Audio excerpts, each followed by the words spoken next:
ಸ್ವಂತ ಮಗಳಿಗೆ ಮೋಸ ಮಾಡಿದ ತಂದೆ. ದಾನಪ್ಪನಿಗೆ ಇಬ್ಬರು ಹೆಣ್ಣು ಮಕ್ಕಳು, ಸುಮಾ ಮತ್ತು ಗಂಗಾ. ಸುಮಾ ಸ್ವಂತ ಮಗಳು, ಗಂಗಾ ದತ್ತು ಮಗಳು. ದಾನಪ್ಪನಿಗೆ ಮದುವೆಯಾಗಿ 10 ವರ್ಷವಾಗಿದ್ದರೂ ಮಕ್ಕಳಾಗಿರುವುದಿಲ್ಲ. ಒಂದು ದೇವಸ್ಥಾನದಲ್ಲಿ ಸಿಕ್ಕಂಥ ಮಗಳೇ ಗಂಗಾ. ಆ ಮಗುವನ್ನು ದತ್ತು ಪಡೆದುಕೊಂಡು ಸಾಕುತ್ತಿರುತ್ತಾನೆ.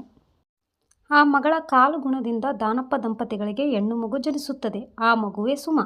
ಹೆರಿಗೆ ಸಮಯದಲ್ಲಿ ದಾನಪ್ಪನ ಹೆಂಡತಿ ತೀರಿ ಹೋಗುತ್ತಾಳೆ. ಆಗ ದಾನಪ್ಪ ಸುಮಾ ಮತ್ತು ಗಂಗಳನ್ನು ತಾನೇ ಸಾಕುತ್ತಿರುತ್ತಾನೆ.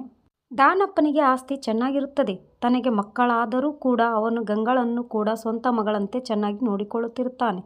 ಗಂಗಾ ಸುಮಾಳಿಗಿಂತ 2 ವರ್ಷ ದೊಡ್ಡವಳು. ದಾನಪ್ಪನಿಗೆ ಗಂಗಾ ದೇವಸ್ಥಾನದಲ್ಲಿ ಸಿಕ್ಕಾಗ 3 ತಿಂಗಳ ಕೂಸು.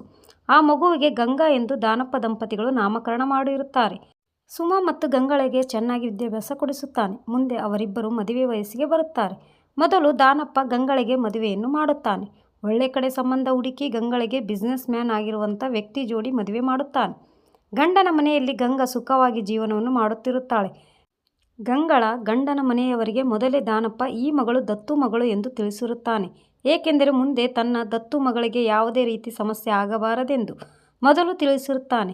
ಅದೆಲ್ಲ ಗೊತ್ತಿದೆ. ಆ ಮನೆಯವರು ಗಂಗಳನ್ನು ಒಪ್ಪಿಕೊಂಡೇ ಮದುವೆ ಮಾಡಿಕೊಂಡಿರುತ್ತಾರೆ. ಕೆಲವು ಸಮಯಗಳ ನಂತರ ಸುಮಳಿಗೂ ಮದುವೆ ನಿಶ್ಚಯವಾಗುತ್ತದೆ. ಮದುವೆಯನ್ನು ಕೂಡ ಅದ್ದೂರಿಯಾಗಿ ಮಾಡುತ್ತಾನೆ. ದಾನಪ್ಪ ತನ್ನ 2 ಮಕ್ಕಳನ್ನು ಒಳ್ಳೆಯ ಕಡೆ ಸಂಬಂಧವನ್ನು ಹುಡುಕಿ ಮದುವೆ ಮಾಡಿರುತ್ತಾನೆ. ಸುಮಾ ಮತ್ತು ಗಂಗಾ ಅವರವರ ಮನೆಯಲ್ಲಿ, ಅಂದರೆ ಗಂಡನ ಮನೆಯಲ್ಲಿ ಸುಖವಾಗಿರುವುದನ್ನು ನೋಡಿ ಅವನು ಕೂಡ ತನ್ನ ಮನೆಯಲ್ಲಿ ಸಂತೋಷವಾಗಿ ಜೀವನ ಕಳೆಯುತ್ತಾ ಇರುತ್ತಾನೆ. ದಾನಪ್ಪನಿಗೆ ವಯಸ್ಸಾಗುತ್ತಾ ಬರುತ್ತದೆ. ಒಂದು ದಿನ ಅವನಿಗೆ ತನ್ನ ಆಸ್ತಿಯಲ್ಲಿ ಮಕ್ಕಳಿಗೆ ಭಾಗ ಕೊಡಬೇಕೆಂದು ನಿರ್ಧರಿಸಿ ಅವನು ತನ್ನ ಆಸ್ತಿಯಲ್ಲಿ 3 ಭಾಗವಾಗಿ ವಿಂಗಡಿಸುತ್ತಾನೆ. ಮೊದಲನೆಯ ಆಸ್ತಿ ಭಾಗ ಗಂಗಳಿಗೆ, 2ನೇ ಆಸ್ತಿ ಭಾಗ ಸುಮಾಳಿಗೆ, 3ನೇ ಆಸ್ತಿ ಭಾಗ ತನ್ನ ಹೆಸರಿಗೆ ಮಾಡಿಕೊಂಡಿರುತ್ತಾನೆ. ತಾನು ಸತ್ತ ನಂತರ ತನ್ನ ಪಾಲಿನ ಆಸ್ತಿಯು ತನ್ನ ದತ್ತು ಮಗಳಾದ ಗಂಗಳಿಗೆ ಸೇರಬೇಕೆಂದು ಒಂದು ವಿಲ್ಲನ್ನು ಮಾಡಿಸಿರುತ್ತಾನೆ. ಯಾವ ವಿಷಯವೂ ಗಂಗಾ ಮತ್ತು ಸುಮಾಳಿಗೆ ತಿಳಿದಿರುವುದಿಲ್ಲ. ಹೀಗೆ ಸಮಯ ಕಳೆದಂತೆ ದಾನಪ್ಪನಿಗೆ ಆರೋಗ್ಯ ಹದಗೆಟ್ಟು ಸಾವನ್ನಪ್ಪುತ್ತಾನೆ. ದಾನಪ್ಪನ ಎಲ್ಲ ಕಾರ್ಯವನ್ನು ಗಂಗಾ ಮತ್ತು ಸುಮಾ ಮುಂದೆ ನಿಂತು ಮಾಡುತ್ತಾರೆ.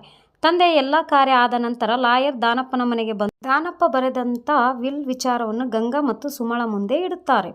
ಸ್ವಂತ ಮಗಳಿಗಿಂತ ದತ್ತು ಪಡೆದಂಥ ಮಗಳಿಗೆ ಹೆಚ್ಚು ಆಸ್ತಿಯನ್ನು ಪಾಲು ಮಾಡಿದ್ದಕ್ಕೆ ದಾನಪ್ಪನ ಸಂಬಂಧಿಕರು ಇವನೆಂಥ ತಂದೆ, ತನ್ನ ಸ್ವಂತ ಮಗಳಿಗೆ ಮೋಸ ಮಾಡಿದನಲ್ಲ ಎಂದು ಅಲ್ಲಲ್ಲೇ, ಅಂದರೆ ಗಂಗಾ ಮತ್ತು ಸುಮಳ ಕಿವಿಗೆ ಬೀಳುವ ರೀತಿ ಮಾತನಾಡುತ್ತಾ ಇರುತ್ತಾರೆ. ಆ ಲಾಯರ್ ಆ ಮಾತುಗಳನ್ನು ಕೇಳಿಸಿಕೊಂಡು, ಸ್ವಲ್ಪ ಸುಮ್ಮನೆ ಇರಿ, ನಾನು ದಾನಪ್ಪ ಏಕೆ ಸ್ವಂತ ಮಗಳಿಗಿಂತ ದತ್ತು ಮಗಳಿಗೆ ಹೆಚ್ಚಿನ ಆಸ್ತಿ ಬರೆದಿದ್ದಾನೆ ಎಂದು ಹೇಳುತ್ತೇನೆ, ಆಮೇಲೆ ನೀವು ಮಾತನಾಡುವರಂತೆ ಎಂದು ಹೇಳಿ ಸಂಬಂಧಿಕರ ಬಾಯಿಯನ್ನು ಮುಚ್ಚುತ್ತಾರೆ. ದಾನಪ್ಪನ ಹೆಂಡತಿ ಸಾಯುವ ಕೊನೆ ಕ್ಷಣದಲ್ಲಿ ದತ್ತು ಪಡೆದಂಥ ಮಗಳಿಗೆ ಹೆಚ್ಚಿನ ಆಸ್ತಿಯನ್ನು ಮಾಡಬೇಕೆಂದು ಮಾತನ್ನು ತೆಗೆದುಕೊಂಡಿರುತ್ತಾಳಂತೆ. ಏಕೆಂದರೆ ಗಂಗಾ ಬಂದ ಮೇಲೆಯೇ ನಾನು ತಾಯಿಯಾಗಿದ್ದು, ನನ್ನ ಹೊಟ್ಟೆಯಲ್ಲಿ ಮಗು ಬೆಳೆಯುತ್ತಿರುವುದು. ನಾನು ಈಗ ಸಾಯಬಹುದು, ಆದರೆ ನಾನು ಬಂಜೆ ಎಂಬ ಕಳಂಕದಿಂದ ದೂರವಾಗಿದ್ದು ಗಂಗಾ ಬಂದ ನಂತರವೇ. ಹಾಗಾಗಿ ಆಸ್ತಿಯಲ್ಲಿ ಹೆಚ್ಚಿನ ಭಾಗವನ್ನು ಗಂಗಳಿಗೆ ಮಾಡಬೇಕೆಂದು ಮಾತು ತೆಗೆದುಕೊಂಡಿರುತ್ತಾಳೆ. ಆ ಮಾತಿನ ಪ್ರಕಾರದಂತೆ ದಾನಪ್ಪ ನಡೆದುಕೊಂಡಿರುತ್ತಾನೆ. ಎಲ್ಲ ವಿಷಯವನ್ನು ಒಂದು ಪತ್ರದಲ್ಲಿ ದಾನಪ್ಪ ಬರೆದಿದ್ದಾನೆ. ಈ ಎಲ್ಲ ಮಾತುಗಳನ್ನು ಕೇಳಿದಂಥ ಗಂಗಾ ಮತ್ತು ಸುಮಾಳಿಗೆ ದುಃಖವಾಗುತ್ತದೆ. ಊರಿನ ಜನರು ಆಡಿಕೊಳ್ಳುವಂಥ ಮಾತುಗಳಿಗೆ ಬೀಗ ಬಿದ್ದಂತೂ ಕೂಡ ಆಗುತ್ತದೆ. ಸುಮಳಿಗೆ ಒಂದು ಸ್ವಲ್ಪ ಕೂಡ ಬೇಜಾರಾಗುವುದಿಲ್ಲ. ಏಕೆಂದರೆ ನನ್ನ ತಾಯಿ ತಂದೆ ಒಳ್ಳೆಯ ಕೆಲಸವನ್ನೇ ಮಾಡಿದ್ದಾರೆ, ನನಗೆ ಆಸ್ತಿ ಬೇಕಾಗಿಲ್ಲ. ಗಂಗಾ ನನಗೆ ಸ್ವಂತ ಅಕ್ಕ ಇದ್ದ ಹಾಗೆ. ತಾಯಿ ಸತ್ತ ನಂತರ ನನಗೆ ಗಂಗಳೇ ಎಲ್ಲ ಸ್ಥಾನವನ್ನು ತುಂಬಿದ್ದಾಳೆ ಎಂದು ಸುಮಾ ಸ್ವಲ್ಪನೂ ಬೇಜಾರಾಗದೆ ಖುಷಿಯಿಂದಲೇ ತನ್ನ ಪಾಲಿಗೆ ಬಂದಂಥ ಆಸ್ತಿಯನ್ನು ಸ್ವೀಕರಿಸುತ್ತಾಳೆ. ಗಂಗಾ ಕೂಡ ಆಸ್ತಿಯನ್ನು ಸ್ವೀಕರಿಸಿ ಅದರಲ್ಲಿ ದಾನಪ್ಪನ ಹೆಸರಿನಲ್ಲಿ ಒಂದು ಅನಾಥಾಶ್ರಮವನ್ನು ಕಟ್ಟಿಸಿ ಆ ಅನಾಥಾಶ್ರಮದಲ್ಲಿ ಅನಾಥ ಮಕ್ಕಳಿಗೆ ಆಸರೆಯನ್ನು ಒದಗಿಸಿ ಮತ್ತು ಅವರಿಗೆ ಆಸರೆಯಾಗಿ ನಿಲ್ಲುತ್ತಾಳೆ.